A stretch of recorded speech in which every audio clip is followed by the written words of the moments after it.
Olá! Por um mundo onde as pessoas respeitem os valores e os símbolos de todas as religiões, está começando mais um programa parlatório aqui na TV Pai Eterno. 43 anos atrás, um jovem de 19 anos se aproximou da imagem de Nossa Senhora Aparecida e a espatifou no chão. Esse jovem acreditava que estava destruindo um ídolo. E esse episódio marcou a história da devoção da padroeira do Brasil. Décadas depois, o Santuário Nacional de Nossa Senhora Aparecida continua sendo o lugar de consolo e de oração que o brasileiro encontra para colocar nas mãos da Mãe de Jesus a nossa história tão cheia de atentados contra a dignidade e a vida humana. Esta semana, ao recordar o acontecido em 1978, é preciso fixar a memória no que aquele acontecimento tem de especial: a destruição e a restauração. E, além disso, o papel dos jovens na renovação da vivência da fé. Para tratar desses temas, convidamos dois missionários redentoristas. Padre João Batista de Almeida, que foi o reitor no ano em que se lembrou os 40 anos do atentado à imagem de Nossa Senhora, e Padre Carlos Eduardo Catalfo, atual reitor do Santuário Nacional de Nossa Senhora Aparecida.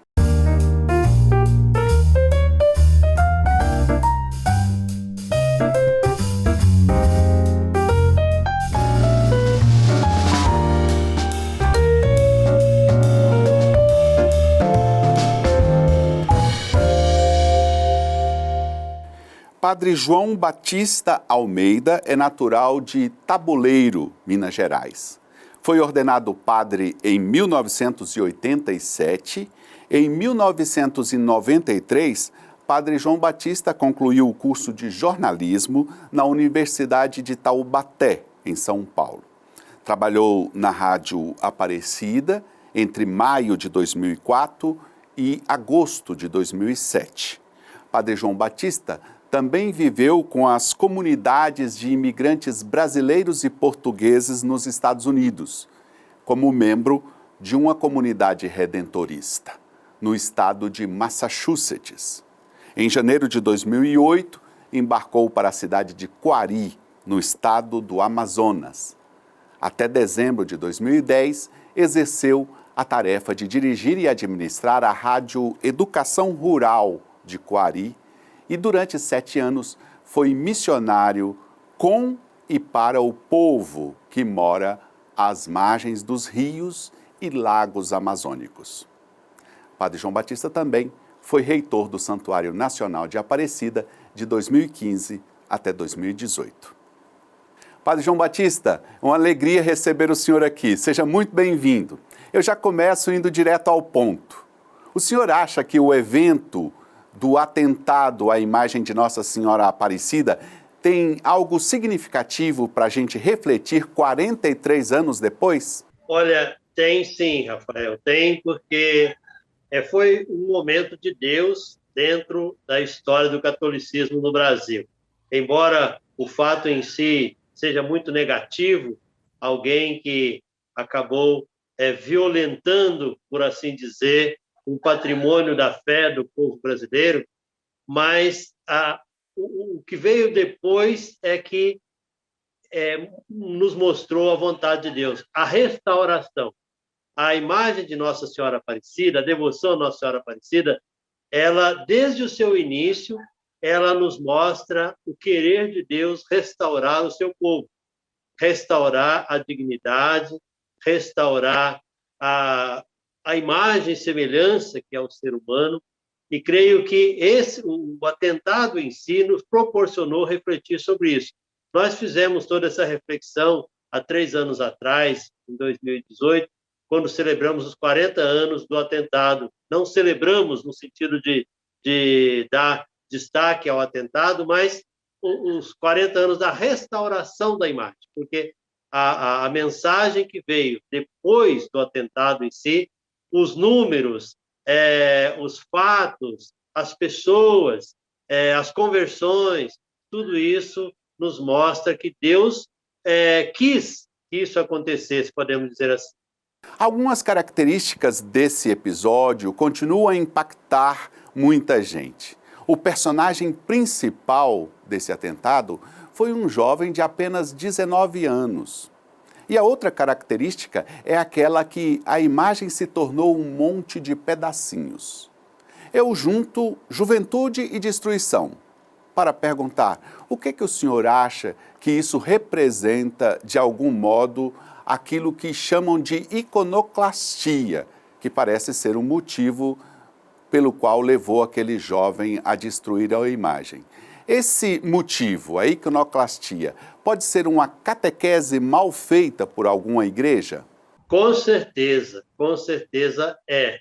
Talvez até pela própria Igreja Católica, talvez a nossa catequese não esteja atingindo a juventude naquilo que ela busca na religião, e ela acaba, então, sendo, digamos, refém de outros catequistas que não católicos, que acabam insuflando no espírito do jovem esse desejo de destruição de algo que ele gostaria de amar, mas acaba não amando porque não entendeu direito o que é esse amor aos símbolos e ícones religiosos. Mas também tem um outro elemento, falando de juventude, né? Se um jovem de 19 anos foi o autor do atentado, mas uma jovem artista foi a restauradora. Então, ao mesmo tempo que a juventude esteve presente no ato de destruir, esteve presente também no ato de reconstruir.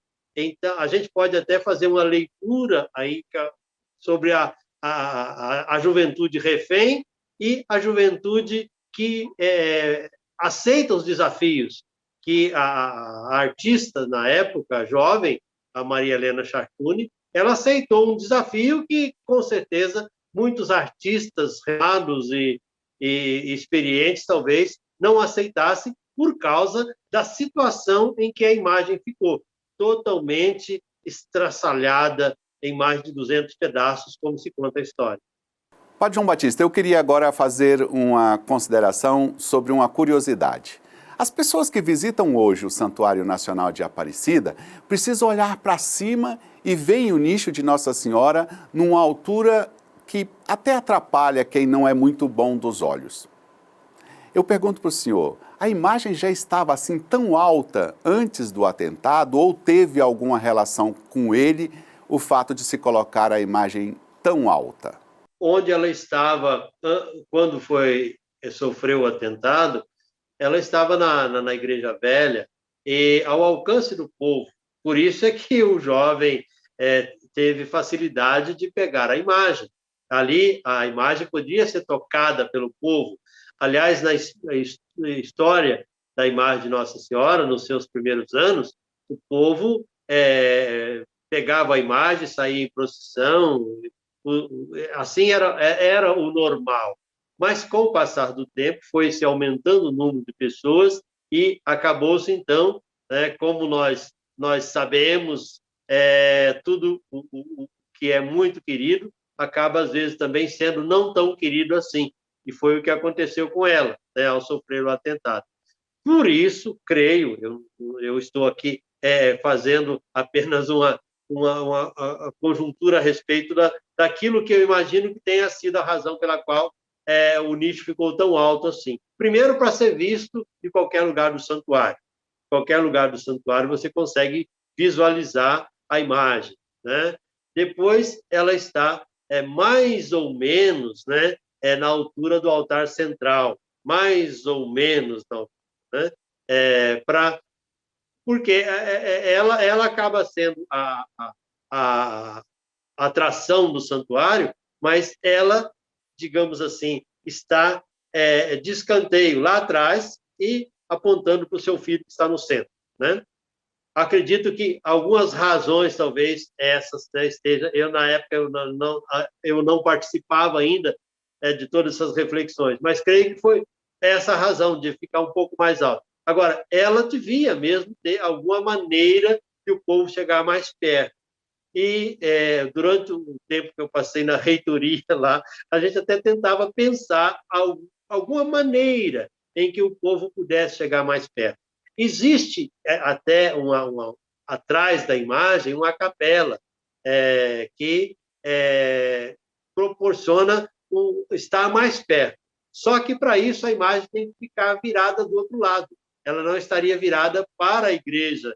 Padre João Batista, muita gente vai entender o que eu estou falando. Um livro muito famoso, que vendeu muitos exemplares, reconta o episódio do atentado, né, cometido contra a imagem de Nossa Senhora e fala de peripécias, que a imagem foi levada para um lado, foi levada para o outro. Diante desse fato, eu pergunto para o senhor acha que tem algum perigo quando alguém quer recontar em uma história colocando elementos que não existiram no fato? Esse é o lado ruim da história para quem não é historiador. O historiador, ele é fiel ao fato. Não dá para a gente criar um fato e dizer que ele aconteceu, infelizmente. Né? Há um perigo, sim, porque há aqueles que acreditam na versão e não no acontecimento. Então, é uma história contada, infelizmente, como a comunicação ela é algo muito democrático, então é aquela história que o povo diz assim, acredite se quiser. Mas tem aquela passagem, né, bíblica do Gamaliel, o que é verdade permanece, né? O que não for verdade, com certeza o tempo vai se encarregar de apagar, porque a inverdade, né, a mentira, ela tem perna curta, né? Pode vender muitos livros, pode se ganhar muito dinheiro com uma mentira, mas com certeza a história vai descartá-la, porque ela não passa aí ao teste da história, né? A história ela vai depurando tudo isso e vai aos poucos deixando de lado, e a verdade vai prevalecendo. Aqui no programa Parlatório, a gente sempre encerra trazendo para o nosso convidado uma citação e pedindo um comentário dele. Para o senhor, nós trouxemos uma palavra que liga o evento de 1978 com a realidade que estamos vivendo nesses dias. Uma palavra da restauradora Maria Helena Chartuni. Ela disse assim a um jornalista do Vale do Paraíba. Abre aspas. Essa pandemia colocou a humanidade de joelhos e mostrou que nós, seres humanos, não temos controle da nossa vida em nada. Tudo vem de Deus. Pensamos que temos controle, mas não temos. Fecha aspas. É uma verdade, eu acredito nisso também, sabe? A pandemia, ela nos escancarou essa verdade. Nós não temos controle da vida, nós não temos controle da história, nós não sabemos o que vai suceder no próximo ano, infelizmente, né? No dia de amanhã. Nós planejamos. O povo, na sua sabedoria, diz assim, o homem propõe, Deus dispõe. Né? Então, nós, claro, nós temos que propor, nós temos que fazer projetos, nós temos que investir, mas é aquela situação assim de é Deus que está no comando, para citar mais um jargão popular agora, né? Deus está no comando. É Ele que está no comando. Claro que nós não sabemos ainda o que Deus quis ou quer nos ensinar com essa pandemia. Então, há uma série de lições, né, a serem tiradas daí. Algumas delas, com certeza, nós já estamos conscientes, né? A necessidade, por exemplo, da partilha, né? A partilha, a pandemia vem nos mostrar isso, a necessidade da partilha. Depois, o fator família, nós dependemos de uma família. Fica em casa, a casa é o lar, é o lugar. Então, são muitas as lições, mas o controle é Deus mesmo, sabe? E creio que, para acabar citando Nossa Senhora Aparecida, né, nessa história, até mesmo o fato de o povo não poder ir na casa da mãe, como nós gostamos de dizer, ou aí em Goiás, na casa do Pai, né, o Pai Eterno, ou em outros santuários, isso também para dizer que Deus está lá onde nós estamos. A mãe está na nossa casa, o pai está na nossa casa, no nosso trabalho, né? Então, essa onipresença divina, essa onipresença materna, a gente precisa também, senão nós ficamos assim divididos. Hoje eu estou no trabalho, aqui é casa, ali é isso, aqui... Olha, os lugares são apenas lugares. As pessoas existem independente dos lugares. Padre João Batista, muito obrigado pela presença em nosso programa. Obrigado a vocês pela oportunidade, estamos às ordens. Quando precisar e nós pudermos servir, estamos aqui. Vamos agora para um rápido intervalo e em seguida nós continuaremos nossa conversa sobre a padroeira do Brasil com o atual reitor do Santuário Nacional, Padre Eduardo Catalfo. Até já.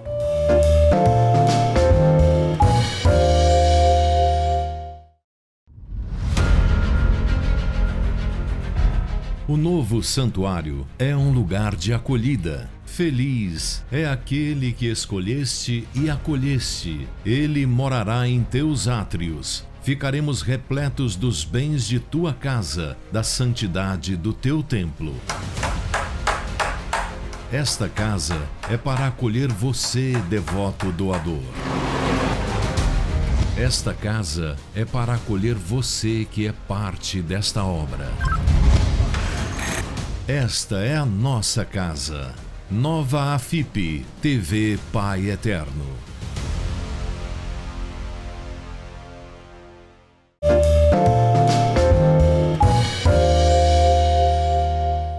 Voltamos com o programa Parlatório. Esta semana completam-se 43 anos que a imagem de Nossa Senhora Aparecida sofreu um atentado e se tornou um monte de pedacinhos. Já ouvimos o Padre João Batista sobre o episódio e agora vamos adiantar o assunto com o atual reitor do Santuário Nacional, o Padre Carlos Eduardo Catalfo. Ele nasceu em São Paulo e foi ordenado padre no dia 20 de julho de 1996. Atuou por 7 anos na editora Santuário, em Aparecida, é doutor em Teologia Dogmática e foi professor no Instituto Teológico de São Paulo. Em 2019, foi nomeado reitor do Santuário Nacional de Aparecida. Padre Catalfo, é um prazer receber o senhor aqui. No primeiro bloco do programa hoje, nós conversamos com o Padre João Batista, que nos ajudou a recordar a história do atentado à imagem de Nossa Senhora Aparecida, que completa 43 anos essa semana. Com o senhor, nós gostaríamos de dar um passo adiante e saber a realidade dos nossos dias.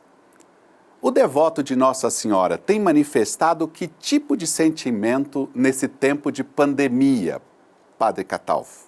Rafael, é uma alegria muito grande falar com você.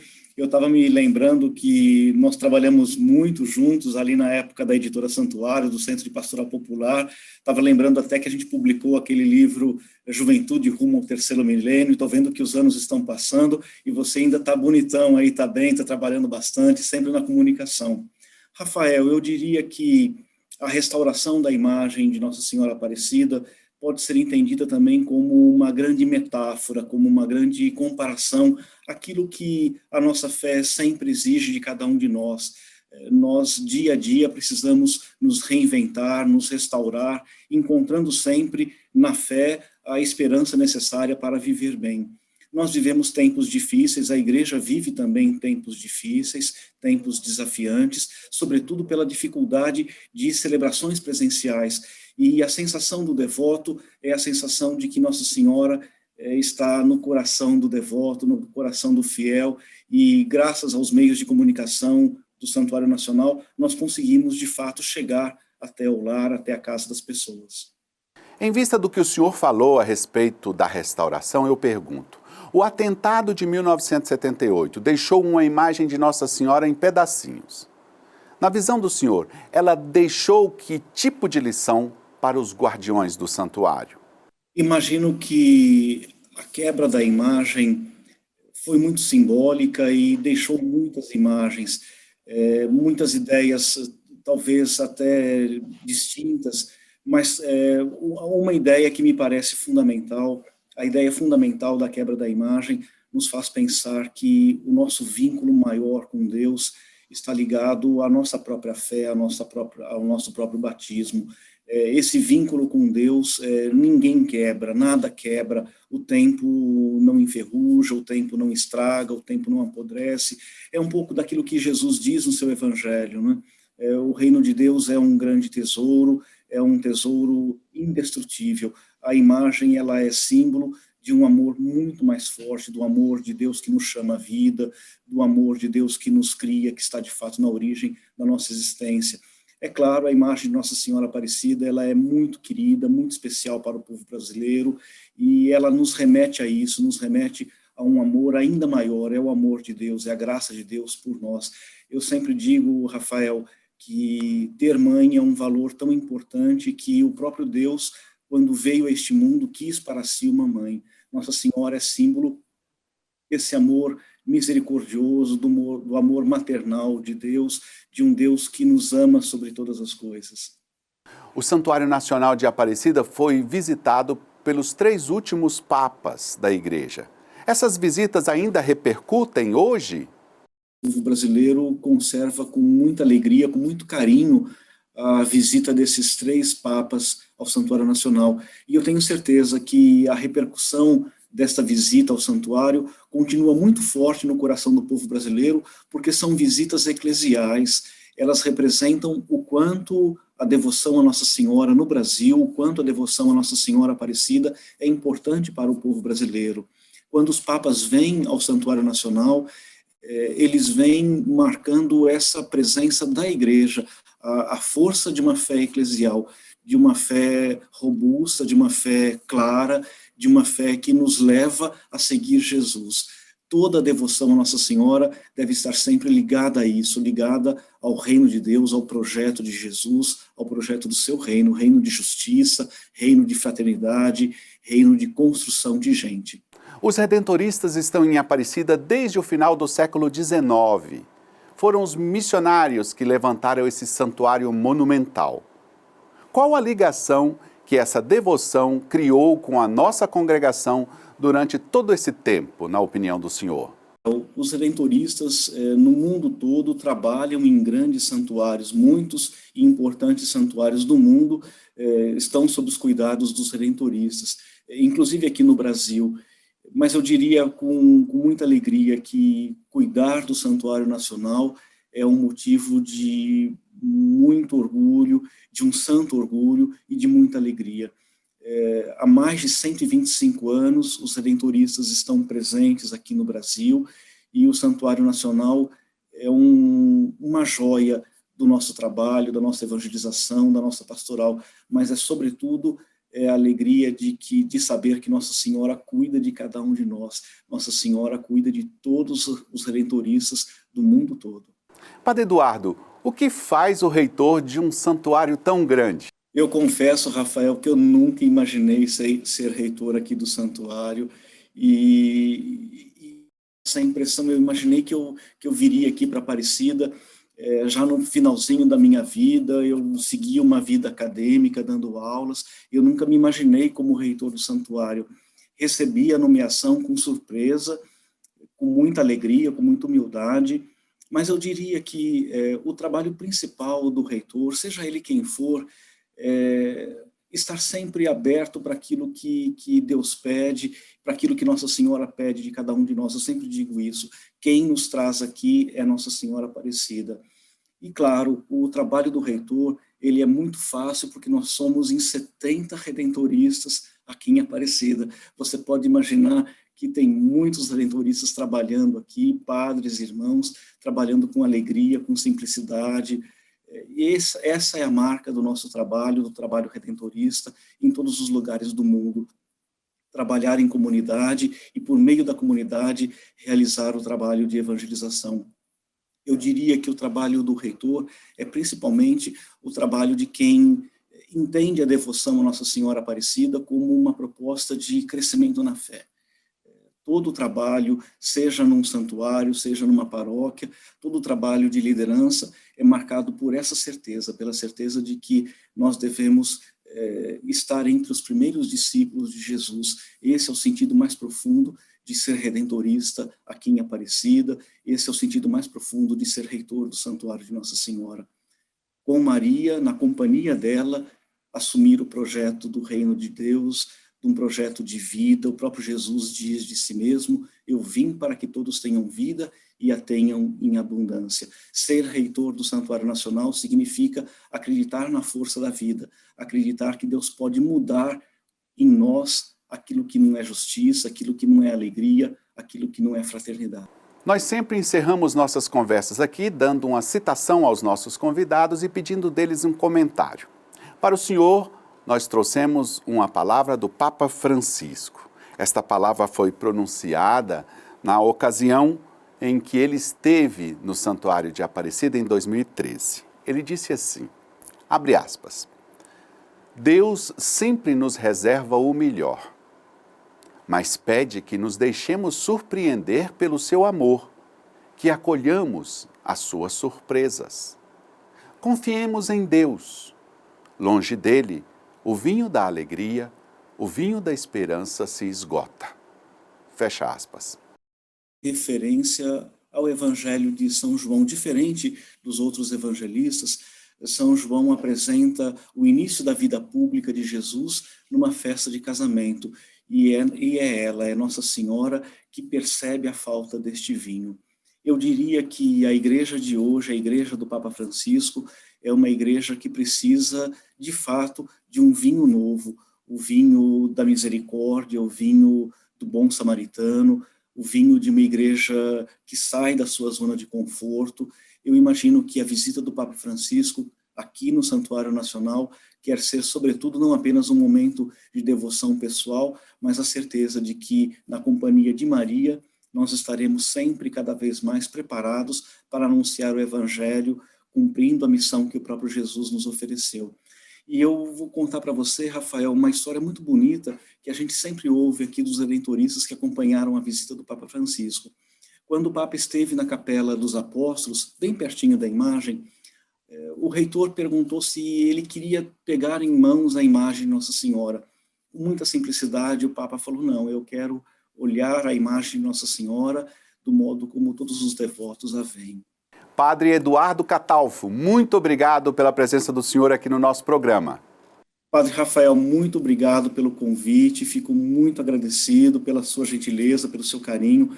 Eu também agradeço muito a você que acompanhou o nosso programa de hoje. Obrigado, um abraço para você e para a sua família e até a próxima.